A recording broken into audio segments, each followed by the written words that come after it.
Hi hello ನಮಸ್ಕಾರ ಎಲ್ಲರಿಗೂ welcome back to my channel. ಒಂದು 7-8 ದಿನದಿಂದ ಯಾವುದೋ ಬ್ಲಾಗ್ ಆಯ್ತು ಮತ್ತು ಶಾರ್ಟ್ ವಿಡಿಯೋ ಆಯ್ತು ಏನೂ ಹಾಕಕ್ಕೆ ಆಗಿರಲಿಲ್ಲ. ಸೊ ಊರಿಗೆ ಹೋಗಿದ್ದೆ. ಭಾಳಷ್ಟು ಬ್ಲಾಗ್ನಾಗ ನಿಮ್ಮ ಹತ್ರ ಹೇಳಿದ್ದೆ ಈ ಸತಿ ರಜೆಗೆ ಹೋಗ್ತೀನಿ ಅಂತ. ಲಾಸ್ಟ್ ತನಕ ಆದರೂ ಹೋಗೋಕ್ಕೆ ಆಗಿರಲಿಲ್ಲ.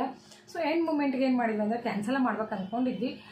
ಮತ್ತು ಇರಲಿ ಮತ್ತಿನ್ನು ಆಗಂಗಿಲ್ಲಲ್ರಿ ಹೋಗೋಕ್ಕೆ. ಹೀಗಾಗಿ ಸ್ಕೂಲ್ ಶುರು ಆತಂದ್ರೆ ಅಂತ ಅಂದ್ಕೊಂಡು ನಾವು ಸಡನ್ನಾಗೆ ನಂದು ಡಿಸೈಡ್ ಆಯಿತು. ನಾನು ಮತ್ತು ಸಿದ್ದು ಹೋಗಿದ್ವಿ ಫಸ್ಟು. ಆಮೇಲೆ ಮನೆಯವ್ರು ಬಂದರು ಕರ್ಕೊಂಡ್ಬಂದರು.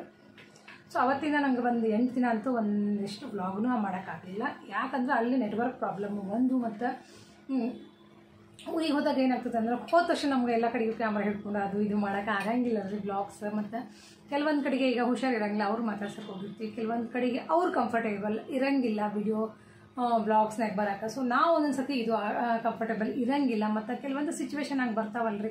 ಸೊ ಹೀಗಾಗಿ ನನಗೆ ಈ ಸತಿ ಜಾಸ್ತಿ ಬ್ಲಾಗ್ ಮಾಡೋಕ್ಕಾಗಲಿಲ್ಲ. ಬಟ್ ಎಲ್ಲ ಶೂಟ್ ಮಾಡಿ ಇಟ್ಕೊಂಡಿನಿ. ಅಮ್ಮನ ಮನೆಯಾಗ ಇದ್ದಿದ್ದು ಮತ್ತು ಹೊರಗಡೆ ಹೋಗಿದ್ವಿ ಅಂತ ಅಣ್ಣನ ಮನೆಗೆ ಹೋಗಿದ್ವಿ. ಅವೆಲ್ಲ ಒಂದು ಸ್ವಲ್ಪ ಶೂಟ್ ಮಾಡಿ ಇಟ್ಕೊಂಡಿನಿ. ಸೊ ಆ ವ್ಲಾಗ್ಸ್ ಎಲ್ಲ ಇನ್ನೂ ಬರ್ತಾವೆ.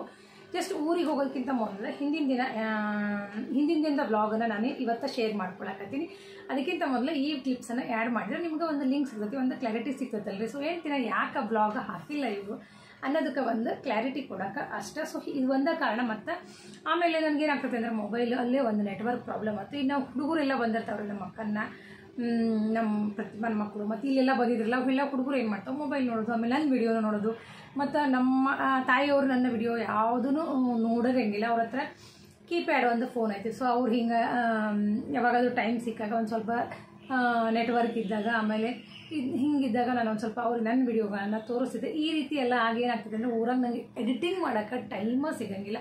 ಬೇಕಾದಷ್ಟು ನಾನು ಬ್ಲಾಗ್ಸನ್ನು ಶೂಟ್ ಮಾಡಿ ಇಟ್ಕೋಬೋದು. ಬಟ್ ಎಡಿಟಿಂಗಿಗಲ್ಲೇ ನನಗೆ ಆಮೇಲೆ ಜಾಸ್ತಿ ನಾನು ಇಂಟರ್ನೆಟ್ದೇನು ಹಾಕ್ಸ್ಕೊಂಡು ಹೋಗಿರಲಿಲ್ಲ.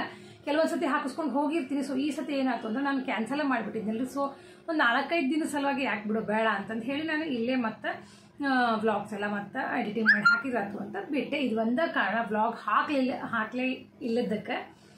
ಸೊ ಇಲ್ಲ ಅಂದರೆ ನಾನು ರೆಗ್ಯುಲರಾಗಿ ಬ್ಲಾಗ್ ಹಾಕ್ತೀನಿ. ಮತ್ತು ಹೋದ್ಮೇಲೆ ನಾನು ಒಂದು 5-6 ದಿನ ಇದ್ದರು ಎಲ್ಲ ಬ್ಲಾಗ್ಸನ್ನು ನನಗೆ ಯಾವ ಥರ ಬೇಕು ಎಲ್ಲ ಬ್ಲಾಗ್ಸನ್ನು ಶೂಟ್ ಮಾಡ್ಕೊಂಡು ಬಂದೀನಿ. ಸೊ ಅವನ್ನೆಲ್ಲ ನೆಕ್ಸ್ಟ್ ಹಾಕೋತ ಹೋಗ್ತೀನಿ. ಸೊ ಜಸ್ಟ್ ನಿನ್ನೆ ರಾತ್ರಿ ಬಂದ್ವಿ ನಾವು. ಇವತ್ತಿಂದ ಹೋಗೋದಕ್ಕಿಂತ ಮುಂಚಿನ ಬ್ಲಾಗ್ಗಳನ್ನೆಲ್ಲ ನಾನು ಶೇರ್ ಮಾಡ್ಕೊಳಕತ್ತೀನಿ. ಹಿಂದಿನ ದಿನದ ಮತ್ತು ಹೋದ ದಿನದ ಬ್ಲಾಗು, ಅದರ ನಂತರ ಊರಿನ ಬ್ಲಾಗ್ ಬರ್ತಾವೆ. ಅದರ ನಂತರ ಬಂದಮೇಲೆ ಪುಣದಿಂದ ಬಂದಮೇಲೆ ಏನಿಸ್ತಿದ್ವಿ ಸ್ಕೂಲು ಮತ್ತು ನನ್ನ ರೆಗ್ಯುಲರ್ ರೂಟೀನ್ ಆಯ್ತು ಮತ್ತು ರೆಸಿಪೀಸ್ ಎಲ್ಲ ಈ ರೀತಿ ಬಂದ ಬ್ಲಾಗ್ಸ್ ಬರ್ತಾವೆ. ಜಸ್ಟ್ ನಿಮಗೆ ಈ ರೀತಿ ನಾನು ಶೇರ್ ಮಾಡಿಕೊಂಡ್ರೆ ನಿಮಗೂ ಒಂದು ಲಿಂಕ್ ಸಿಗ್ತದಲ್ರಿ. ಸೊ ಹೀಗಾಗಿ ಜಸ್ಟ್ ಶೂಟ್ ಮಾಡ್ಕೊಂಡಿದ್ದನ್ನು ನಂಗೆ ಎಡಿಟ್ ಮಾಡಿ ಹಾಕೋಕ್ಕೆ ಲೇಟ್ ಆಗೋಕ್ಕಾಗತ್ತೆ ಅಷ್ಟೇ. ಇದು ಬಂದು ಈ ಕ್ಲಿಪ್ಸ್ನೊಳಗೆ ನಾನು ಶೇರ್ ಮಾಡಿಕೊಂಡು ಮತ್ತು ನೆಕ್ಸ್ಟ್ ಹೋಗೋ ಹಿಂದಿನ ದಿನ ಮತ್ತು ಹೋಗೋ ದಿನ ಏನೆಲ್ಲ ಆಯಿತು, ಯಾವ ರೀತಿ ಹೊರಟ್ವಿ ಅನ್ನೋದನ್ನು ಎಲ್ಲ ಶೇರ್ ಮಾಡ್ಕೊತಾ ಹೋಗ್ತೀವಿ ಆ ಬ್ಲಾಗನ್ನು. ಮತ್ತು ನೆಕ್ಸ್ಟ್ ಅಮ್ಮನ ಮನೆಗೆ ಹೋದ್ಮೇಲೆ ಮತ್ತು ಅಲ್ಲಿ ಯಾರ್ಯಾರು ಬಂದಿದ್ದು ಏನು ಎತ್ತ ಎಲ್ಲ ಶೇರ್ ಮಾಡ್ಕೊತೀನಿ. ಜಸ್ಟ್ ನನಗೆ ಎಷ್ಟೆಷ್ಟು ಒಂದು 6 ದಿನ ಏನೋ ಹೋಗಿದ್ದೆ ನೋಡ್ರಿ ಅಷ್ಟೇ. ನಾನು 6 ದಿನ ಹೋಗಿದ್ದೆ. ಇಲ್ಲಿ ಹೋಗೋಕ್ಕೊಂದಿನ ಬರೋಕ್ಕೊಂದಿನ ಬೇಕಲ್ರಿ. ಸೊ ಹೀಗಾಗಿ ನಾನು ಅಷ್ಟರೊಳಗೆ ನಾನು ಒಂದಿಷ್ಟು ಬ್ಲಾಗ್ಸನ್ನು ಶೂಟ್ ಮಾಡ್ಕೊಂಡು ಬಂದೀನಿ. ಯಾಕಂದ್ರೆ ನಮ್ಮ ತಾಯಿ ಜೊತೆ ಒಂದು ಮೆಮೊರಿ ಕಳೆದಂಥ ಒಂದು 4 ದಿನ ಆಗಲಿ ಮತ್ತು ಒಂದು 5 ದಿನ ಆಗಲಿ ಒಂದು ನನಗೆ ಆ ಮೂಮೆಂಟ್ಗಳೆಲ್ಲ ಬೇಕಾಗ್ತಾವೆ. ಸೊ ಹೀಗಾಗಿ ಮತ್ತು ನಮ್ಮ ತಾಯಿ, ನಮ್ಮ ಅಕ್ಕ ತಂಗಿಯರು ಎಲ್ಲ ನಮ್ಮ ಅಣ್ಣನ ಜೊತೆಗೆ ಯಾರ್ಯಾರು ಬಂದಿದ್ರಲ್ಲ ನಾನು ಹೋದಾಗ, ಸೊ ಅವ್ರ ಜೊತೆಗೆಲ್ಲ ನಾನು ಏನೇನು ವಿಡಿಯೋ ಶೂಟ್ ಮಾಡ್ಕೊಂಡಿದ್ದೆಲ್ಲ ಬ್ಲಾಗ್ಸ್ ಮಾಡಿದ್ದೆಲ್ಲ ಸೊ ಅವನ್ನೆಲ್ಲ ನಿಮ್ಮ ಜೊತೆಗೆ ಶೇರ್ ಮಾಡ್ಕೋತೀನಿ. ಸೊ ಯಾರೆಲ್ಲ ನನ್ನ ಫ್ಯಾಮಿಲಿ ಏನೇನು ನೋಡಿಲ್ಲ ಅನ್ನೋದು ಮತ್ತೊಂದು ಸತಿ ನೀವು ನೋಡ್ಬೋದು. ಜಸ್ಟ್ ಈ ಕ್ಲಿಪ್ಸನ್ನು ಊರಿಗೆ ಹೋಗೋದಕ್ಕಿಂತ ಮೊದಲು ನಾನು ಮೊದಲಿನ ಬ್ಲಾಗ್ಸ್ಗೆ ಆ್ಯಡ್ ಮಾಡೋಕತ್ತೀನಿ ನೋಡ್ರಿ ಅಷ್ಟೇ. ಅವತ್ತಿಂದ ಏನೆಲ್ಲ ಆತು ಒಂದು ಈ 7-8 ದಿನದಾಗ ಅನ್ನೋದನ್ನು ನಿಮಗೂ ಗೊತ್ತಾಗ್ತೈತಿ. ಸೊ ಹೀಗಾಗಿ ಒಳ್ಳೊಳ್ಳೆ ರೆಸಿಪೀಸ್ ಬರ್ತಾವೆ ಮತ್ತು ಒಳ್ಳೊಳ್ಳೆ ಬ್ಲಾಗ್ಸ್ ಬರ್ತಾವೆ ಮತ್ತು ಒಳ್ಳೊಳ್ಳೆ ಪ್ಲೇಸನ್ನು ನಾನು ಅಲ್ಲೇ ಹೋಗಿದ್ದೆಲ್ಲ. ಸೊ ಒಳ್ಳೆ ಪ್ಲೇಸು ಅವನ್ನೂ ಎಲ್ಲ ಶೂಟ್ ಮಾಡ್ಕೊಂಡು ಬಂದೀನಿ. ಸೊ ಅವನ್ನೆಲ್ಲ ಮುಂದೆ ಶೇರ್ ಮಾಡ್ಕೊತಾ ಹೋಗ್ತೀನಿ. ರೆಗ್ಯುಲರ್ ಬ್ಲಾಗ್ಸ್ ಅಂತೂ ಬರ್ತಾವೆ. ಸ್ವಲ್ಪ ಎಡಿಟಿಂಗ್ ಏನಾದರೂ ಪ್ರಾಬ್ಲಮ್ ಆತಂದ್ರೆ, ಯಾಕಂದರೆ ಸಿದ್ದೊಂದು ಕ್ಲಾಸು ಶುರು ಆಗ್ತದೆ ಇನ್ನು ಅಬ್ಯಾಕಸು ಒಂದು 2 ಡೇಸ್ ಮಿಕ್ಸ್ ಆಗಿತ್ತು ಮತ್ತು ಒಂದು ಆನ್ಲೈನ್ ಎಕ್ಸಾಮು ಬರಾಗತ್ತೆ. ಸೊ ಅದನ್ನೆಲ್ಲ ನಿಮ್ಗೆ ನೆಕ್ಸ್ಟ್ ಬ್ಲಾಗ್ನಾಗಂತೂ ಅಪ್ಡೇಟ್ ಕೊಡ್ತೀನಿ. ಜಸ್ಟ್ ಇದು ಒಂದು ಕ್ಲಾರಿಟಿ ನಿಮ್ಗೆ ಕೊಡಬೇಕಿತ್ತು. ಸೊ ಊರಿಗೆ ಹೋಗೋದು ಹಿಂದಿನ ದಿನ ಮತ್ತು ಏನೆಲ್ಲ ರೆಸಿಪಿ ಮಾಡಿದೆ ಮತ್ತು ಊರಿಗೆ ಹೋಗೋ ದಿನ ಏನೆಲ್ಲ ಆತು ಗಡ್ಬಡ್ದಾಗನೇ ಹೋಗಿನ್ರಿ ಖರೆ ಹೇಳ್ಬೇಕಂದ್ರೆ. ಸೊ ಇಲ್ಲ ಅಂದರೆ ನಾನು ಕೆಲವೊಂದು ಶಾರ್ಟ್ ವಿಡಿಯೋನಾರ ಹಾಕಿರ್ತೀನಿ. ಅದಕ್ಕೂ ಈ ಸತಿ ನಂಗೆ ಟೈಮ ಸಿಗಲಿಲ್ಲ. ಯಾಕಂದರೆ ಮಕ್ಕಳಂತೂ ಮೊಬೈಲೇ ಬಿಡೋಂಗಿಲ್ಲ ರೀ, ಹಂಗೆ ಮಾಡ್ತಾವೆ. ಊರಿಗೆ ಹೋದ ನನ್ನ ವಿಡಿಯೋ ನೋಡೋದು. ನಮ್ಮ ತಾಯಿಗೆ ಒಂದು ಸ್ವಲ್ಪ ನಾನೆಲ್ಲ ವಿಡಿಯೋ ತೋರಿಸ್ಬೇಕಿತ್ತು. ಸೊ ಹೀಗಾಗಿ ಅಷ್ಟೇ ನನಗೆ ಒಂದು 8 ದಿನ ವ್ಲಾಗ್ ಹಾಕೋಕೆ ಆಗಿರಲಿಲ್ಲ. ಸೊ ಇನ್ಮೇಲೆ ರೆಗ್ಯುಲರಾಗಿ ವ್ಲಾಗ್ ಬರ್ತಾವೆ. ಸೊ ಬರ್ರಿ ಅವತ್ತಿನ ದಿನ ಏನಾಯ್ತು ಊರಿಗೆ ಹೋಗೋದಕ್ಕಿಂತ ಹಿಂದಿನ ದಿನ ಮತ್ತು ಅವತ್ತಿನ ದಿನ ವ್ಲಾಗನ್ನು ಇವತ್ತು ಶೇರ್ ಮಾಡ್ಕೊತೀವಿ. ನಾವೇನು ಊರಿಗೆ ಹೊಂಟಿದ್ವಲ್ರಿ, ಅದರ ಒಂದು ದಿನದ ಮುಂಚಿನ ವ್ಲಾಗ್ ಇದು. ಅಂದರೆ ಹಿಂದಿನ ದಿನದ ಈವ್ನಿಂಗ್ ವ್ಲಾಗನ್ನು ನಾನು ಆ್ಯಕ್ಚುಲಿ ಶುರು ಮಾಡಿದ್ದೆ. ಫಿಶ್ ಫ್ರೈ ಮಾಡೋಕತ್ತಿದ್ದೆ ಮತ್ತು ಫಿಶ್ ಕರಿನೂ ಮಾಡೋಕತ್ತಿದ್ದೆ. ಹಾಗೆಲ್ಲ ನಡೆದೈತಲ್ಲ ನನ್ನ ವ್ಲಾಗ್ ಅಂದಮೇಲೆ. ಮತ್ತು ಸಾಯಂಕಾಲ ನಾನು ಆ್ಯಕ್ಚುಲಿ ವ್ಲಾಗ್ ಶುರು ಮಾಡಿದ್ದೆ. ಈವ್ನಿಂಗ್ ರೂಟೀನ್ ಎಲ್ಲ ಮುಗಿಸ್ಕೊಂಡು ಕಿಚನ್ ಎಲ್ಲ ಮಸ್ತ್ ಕ್ಲೀನ್ ಮಾಡಿಕೊಂಡು ಮ್ಯಾರಿನೇಟ್ ಮಾಡಿಕೊಂಡು ಒಂದು ಡಿಫ್ರೆಂಟಾಗಿ ಬೆಂಡಿ ಫ್ರೈ ರೆಸಿಪಿ ಅದನ್ನೆಲ್ಲ ಶೇರ್ ಮಾಡ್ಕೊಂಡ್ರಾತು ಅಂತ ನಾನು ಆ್ಯಕ್ಚುಲಿ ವ್ಲಾಗ್ ಶುರು ಮಾಡಿದ್ದೆ ನೋಡಿರಿ.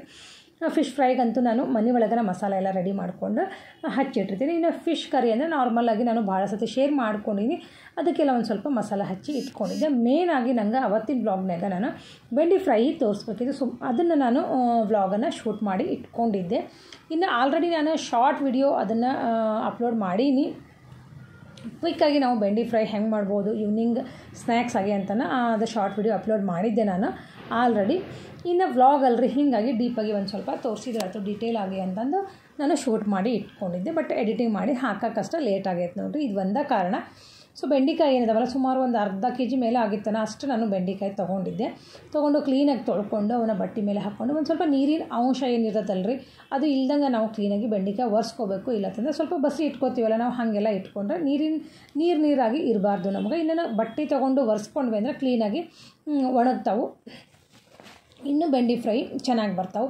ಯಾಕಂದ್ರೆ ಆಲ್ರೆಡಿ ನೀರಿನ ಅಂಶ ಬೆಂಡಿ ಒಳಗೆ ಇತ್ತು ಅಂದರೆ ಮತ್ತು ಅದಕ್ಕೆ ನಾವು ಮಸಾಲದ ಎಲ್ಲ ಆ್ಯಡ್ ಮಾಡ್ತೀವಲ್ರಿ, ಹೀಗಾಗಿ ಸ್ವಲ್ಪ ಮತ್ತು ನೀರು ಬಿಟ್ಕೊಳತ್ತತಿ ಅಂತಂದು ಹೇಳಿ ಸ್ವಲ್ಪ ಒಣ ಇತ್ತು ಅಂದರೆ ಚಲೋ ಆಗ್ತೈತಿ. ಸೊ ಆ ರೀತಿ ಮಾಡಿ ಇಟ್ಕೊಂಡು ನಾನು ಉದ್ದುದ್ದಾಗಿ ಹಿಂಗೆ ಕಟ್ ಮಾಡಿ ಇಟ್ಕೊಳಕತ್ತಿದ್ದು ನೋಡಿರಿ. ಇನ್ನು ಇದಕ್ಕೆ ಏನೇನು ಮಸಾಲ ಹಾಕ್ಕೋತೀನಿ ಮನೆಯೊಳಗೆ ನಾನು ಬೆಂಡಿ ಫ್ರೈಯನ್ನು ಹೆಂಗೆ ಮಾಡ್ತೀನಿ. ಭಾಳ ಅಂದರೆ ಭಾಳ ನಮ್ಮ ಮನೆಯೊಳಗೆ ಯಾರಾಗ ಗೆಸ್ಟ್ ಬಂದರೂ ಇಷ್ಟಪಡ್ತಾರೆ. ಸೊ ನಮ್ಮ ಮನೆಯವ್ರಿಗೂ ಭಾಳ ಲೈಕ್ ಆಗ್ತಾವೆ. ಸೊ ಹೀಗಾಗಿ ಇದನ್ನು ನಿಮ್ಮ ಜೊತೆಗೆ ನಾನು ಫಸ್ಟ್ ಟೈಮ್ ಶೇರ್ ಮಾಡ್ಕೊಳಕತ್ತೀನಿ ಅಂತ ಅಂದ್ಕೊಂಡೀನಿ. ಸೊ ಬೆಂಡೆಕಾಯಿ ಎಲ್ಲ ನಾನು ಈ ರೀತಿ ಕಟ್ ಮಾಡಿ ಇಟ್ಕೊಂಡೀನಿ ನೋಡಿರಿ. ಇನ್ನು ನಮ್ಮ ಸಿದ್ದುಂದು ಗೊತ್ತಲ್ರಿ, ಈವ್ನಿಂಗ್ ರೂಟೀನ್ ನಡೆದಿರ್ತೈತಿ. ಹಂಗೆ ಕೆಳಗಡೆ ಹೋಗಿರ್ತಾನೆ. ಮತ್ತು ಇನ್ನು ಕೆಳಗಡೆ ಹುಡುಗರಿಗೆಲ್ಲ ನೀರು ಒಯ್ದು ಕೊಡೋದು ಬರ್ರಿ ಇದೇ ಕೆಲಸ ಆಗ್ಬಿಡೋದು ನೋಡ್ರಿ. ಈಗ ಬಿಸಿಲು ಬೇರೆ ಜಾಸ್ತಿನೇ ಐತಿ. ಸೊ ಹೆಂಗೆ ಮಾಡ್ತದ ನಮ್ಮದು ಫಸ್ಟ್ ಫ್ಲೋರ್ ಆಗ್ತದಲ್ಲ, ಹೀಗಾಗಿ ದೊಡ್ಡ ಹುಡುಗರು ಯಾರಾದರೂ ನೀರು ಬೇಕು ಅಂದರೆ ಪಟ್ನ ಇವನಿಗೆ ಕಳಿಸ್ತಾರೆ ನೀರು ತೊಗೊಂಡು ಬಾ ಅಂತಂದೇಳಿ. ಸೊ ತಾನು ಒಂದು ಆ ನೆಪದಿಂದ ಮನೆಗೆ ಬಂದು ತಾನು ನೀರು ಕುಡಿದು ನೀರು ಬಾಟ್ಲು ತೊಗೊಂಡು ಹೋಗ್ತಾನೆ. ಸೊ ಈ ರೀತಿ ನಾನು ಹಗಲೆಲ್ಲ ಮೇಲೆ ಯಾಕೆ ಬರ್ತೀವಿ, ಆಮೇಲೆ ಒಂದೊಂದ್ಸತಿ ಕೈ ತೊಳ್ಕೊಳಂಗಿಲ್ಲ ಅವನು. ಸೊ ಅದು ಹುಡುಗರಲ್ರಿ, ಹೀಗಾಗಿ ಅದನ್ನೆಲ್ಲ ನಾನು ಅವನಿಗೆ ರೇಗಿಸ್ಕೊತ ನಾನು ಈವ್ನಿಂಗ್ ರೂಟೀನ್ ಶುರು ಆಗಿತ್ತು ನೋಡ್ರಿ ನಂದು. ಆ ರೀತಿ ಅವನಿಗೆ ಸ್ವಲ್ಪ ಹಾಗೆ ಮಾಡಬೇಕು ಹೀಗೆ ಮಾಡಬೇಕು ಅಂತ ಹೇಳ್ಕೊತ ನನ್ನ ಬೆಂಡಿ ಫ್ರೈದು ಮಾಡಾಕತ್ತಿದ್ದೆ ನೋಡಿರಿ. ಇನ್ನು ಶುಂಠಿ ಬೆಳ್ಳುಳ್ಳಿ ಪೇಸ್ಟು, ಅಚ್ಕಾರದ ಪುಡಿ, ಅರಿಶಿನ ಪುಡಿ ಮತ್ತು ಕಬಾಬ್ ಮಸಾಲ ಮತ್ತು ಕಾರ್ನ್ ಫ್ಲೋರು, ಉಪ್ಪು ಮತ್ತು ನಾನು ಒಂದು ಸ್ವಲ್ಪ ಗರಂ ಮಸಾಲ ಇಷ್ಟು ಹಾಕ್ಕೊಂಡು ನಾನು ಇದಕ್ಕೆ ಮಿಕ್ಸ್ ಮಾಡ್ಕೊಂಡಿದ್ದೆ ನೋಡಿರಿ. ಬೆಂಡಿ ಫ್ರೈಗೆ ಇಷ್ಟು ಮಸ್ತ್ ಆಗ್ತಾವೆ ಅಂದ್ರೆ ಖರೆ ಹೇಳ್ಬೇಕಂದ್ರೆ ಇದಕ್ಕೆ ನೀವು ಒಂದು ಸ್ವಲ್ಪ ಅಕ್ಕಿ ಹಿಟ್ಟನ್ನು ಒಂದು ಸ್ವಲ್ಪ ಹಾಕ್ಕೋಬೋದು. ಕಾರ್ನ್ ಫ್ಲೋರ್ ಹಾಕಿರ್ತೀವಲ್ಲ, ಸೊ ಹೀಗಾಗಿ ಒಂದು ಟೇಬಲ್ ಸ್ಪೂನ್ದಷ್ಟು ನೀವು ಬೆಂಡೆಕಾಯಿ ಎಷ್ಟು ಇರ್ತಾವೆ ನೋಡಿಕೊಂಡು ಒಂದು ಸ್ವಲ್ಪ ಉದುರಿಸಿದ್ರೂ ಬರ್ತೈತೆ ನೋಡಿರಿ. ಒಂದು ಟೇಬಲ್ ಸ್ಪೂನ್ದಷ್ಟು, ಒಂದು ಅರ್ಧ ಟೇಬಲ್ ಸ್ಪೂನ್ದಷ್ಟು ನೀವು ಕಾರ್ನ್ ಫ್ಲೋರ್ ಜೊತೆಗೆ ಅಕ್ಕಿ ಹಿಟ್ಟನ್ನು ಹಾಕ್ಕೊಂಡ್ರೆ ಮಸ್ತ್ ಆಗ್ತಾವೆ. ಸೊ ಇಷ್ಟು ಹಾಕ್ಕೊಂಡು ನಾನು ಚೆನ್ನಾಗಿ ಡ್ರೈ ಮಿಕ್ಸ್ ಮಾಡಿ ಇಟ್ಕೋಬೇಕ್ರಿ. ಯಾಕಂದ್ರೆ ಬೆಂಡೆಕಾಯಿ ಅಲ್ರಿ, ಇವೆಲ್ಲ ಹಾಕಿ ಉಪ್ಪು ಹಾಕಿ ಮಿಕ್ಸ್ ಮಾಡ್ತೀವಲ್ರ, ತನ್ನಷ್ಟಕ್ಕೆ ನಾನು ನೀರು ಬಿಟ್ಕೊಂಡ್ಬಿಡೋದು, ಮತ್ತೇನು ನಾವು ನೀರು ಹಾಕೋದು ಅವಶ್ಯಕತೆಯೂ ಇಲ್ಲ. ಸೊ ಈ ರೀತಿ ನಾವು ಮಾಡಿ ಭಾಳತ್ತೂ ಇಡಬಾರ್ದು ರೀ. ಇವನು ಜಸ್ಟ್ ಇವಾಗ ತಿಂತಾರ ಅಂತಂದ್ರೆ ನಾವು ಸೈಡ್ ಸ್ನ್ಯಾಕ್ಸ್ ಆಗಿ ನಾವು ಇದನ್ನ ಕರ್ಕೊಂಡು ತಿನ್ಬೋದು, ಮಸ್ತ್ ಆಗ್ತಾವೆ. ಮತ್ತು ಈವ್ನಿಂಗ್ ಸ್ನ್ಯಾಕ್ಸು ಮತ್ತು ಹುಡುಗರು ಭಾಳ ಇಷ್ಟಪಡ್ತಾವ್ರಿ. ಹೀಗಾಗಿ ಈಗ ಫಿಶ್ ಯಾರು ತಿನ್ನಂಗಿಲ್ಲ, ಸೊ ಅವ್ರಿಗೆ ನಾನು ಈ ರೀತಿ ಬೆಂಡಿ ಫ್ರೈ ಮಾಡಿದ್ರೆ ಆಯ್ತು ಅಂತಂದು ಹೇಳಿ ಮಾಡೋಕತ್ತಿದ್ದೆ. ನಮ್ಮ ಮನೆಯವ್ರ ಫ್ರೆಂಡ್ಸ್ ಅವರೆಲ್ಲ ಬಂದಿದ್ದರು. ಸೊ ಹೀಗಾಗಿ ನಾನು ಮಾಡೋಕತ್ತಿದ್ದೆ ನೋಡಿರಿ. ಸೊ ಜಸ್ಟ್ ನಾನು ನಿಮ್ಮ ಜೊತೆಗೆ ಬೆಂಡಿ ಫ್ರೈ ರೆಸಿಪಿಯನ್ನು ಶೇರ್ ಮಾಡ್ಕೋಬೇಕಿತ್ತಂತ ಅವತ್ತು ಈವ್ನಿಂಗ್ ರೂಟೀನ್ ಶುರು ಮಾಡಿದೆ. ಇದಾದಮೇಲೆ ಮತ್ತು ನೆಕ್ಸ್ಟ್ ಡೇ ನಮ್ಮದು ಸಡನ್ನಾಗಿ ನಮ್ಮದು ಊರಿಗೆ ಹೋಗೋ ಪ್ಲ್ಯಾನ್ ಆತಲ್ರಿ. ಅವತ್ತು ನಾನು ಒಂದು ಸತಿಗೆ ಸಾಯಂಕಾಲ ನಾನು 7 ಗಂಟೆ 5:30 ರೆಡಿ ಆಗಾಕತ್ತಿದ್ನಲ್ರಿ. ಅವಾಗ ಮತ್ತು ನಾನು ಒಂದು ಕ್ಲಿಪ್ಸನ್ನು ತೊಗೊಂಡು ನೋಡಿರಿ. ದೋಸೆ ಹಿಟ್ಟು ರುಬ್ಬಿದ್ದೆ ಮತ್ತು ಬೇಳೆನೂ ಕುದಿಸಿಟ್ಕೊಂಡಿದ್ದೆ. ಎಲ್ಲ ರೆಡಿ ಮಾಡಿಕೊಂಡು ಸಡನ್ನಾಗಿ ನಾನು ಹೊರಟಿವಿ ಧೀರಜ್, ಸಿದ್ದು ಮತ್ತು ನಾನು. ಹೀಗಾಗಿ ಪ್ಯಾಕಿಂಗ್ ಮಾಡ್ಕೊಳ್ಳೋದು ಮತ್ತು ಅದು ಇದು ಅಂದರೆ ನನಗೆ ಇದೂ ಆಗಿಬಿಡ್ತು. ಇನ್ನು ಮನೆ ಒಳಗೆ ನಮ್ಮ ಮನೆಯವರಿಗೆಲ್ಲ ಒಂದು ಸ್ವಲ್ಪ ಚುರುಮುರಿ ಮತ್ತು ಶೇಂಗಾ ಚಟ್ನಿ ಬೇಕಾಗಿತ್ತು. ಅದನ್ನೆಲ್ಲ ರೆಡಿ ಮಾಡಿ ಇಟ್ಕೊಂಡು ಒಂದು 2-3 ದಿನಕ್ಕೆ ಆಗೋಷ್ಟು ದೋಸೆ ಹಿಟ್ಟು ಇಷ್ಟೆಲ್ಲ ಮಾಡಿಕೊಂಡು ಬೇಳೆ ಕುದಿಸಿ ಇಟ್ಕೊಂಡ್ರೆ ಅವರು ದಾಲು ಅಥವಾ ಸಪ್ಪನ ಬೇಳೆ ಈ ರೀತಿ ಮಾಡ್ಕೋತಾರಂತಂದು ನಾನು ಬೇಳೆನೂ ಕುದಿಸಿ ಇಟ್ಕೊಂಡಿದ್ದೆ. ಅದಾದಮೇಲೆ ನಾನು ಮತ್ತು ಸಿದ್ದು ಹೊರಟಿವಿ ನೋಡ್ರಿ.